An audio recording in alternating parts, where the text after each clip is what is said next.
Chamber of commerce Dhenkanal 50 वर्ष पूर्ति आज करिछि मते बहुत खुशी लगुच मते आज से अतिथि हिसाब से डाकी मोर सौभाग्य सहित बसवा सुजोग माइली एवं आमे अनेक विषय आलोचना कलु एवं आम लक्ष्य अनेक ढेंकानाल को केमती विकसित जिला करवा समस्त सहयोग आम चाहूँ समस्ते सहयोग कले गोटे विकसित जिला हो पार ढेंकानाल विकसित हेले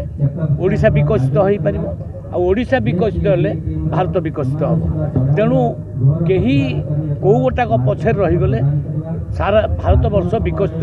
राष्ट्र हो पार ना ये विश्वास नहीं आम चलीचु मोर विश्वास जे माननीय मुख्यमंत्री आदरणीय मोहन चरण माझी नेतृत्व में ओडिशा निश्चित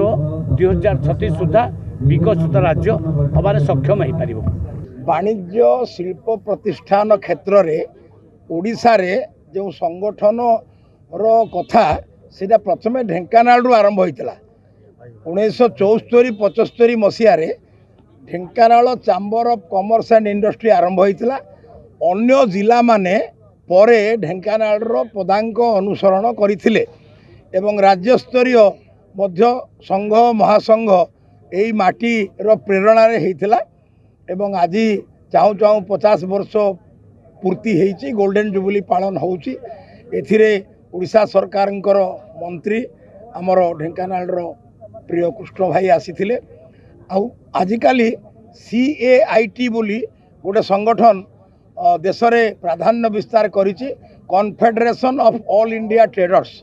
प्रधानमंत्री नरेंद्र मोदी भी से विषय रे आइडिया अच्छी चांदनी चौक MP प्रवीण खंडेलवाल तार मध्य अच्छी सदस्य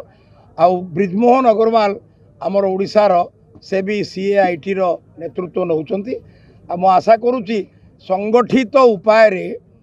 चैम्बर रो काम आगु को बढ़िले वाणिज्य और शिल्प क्षेत्र में थिबा जो माने सेथिरे अंशीदार समस्त लाभ हो।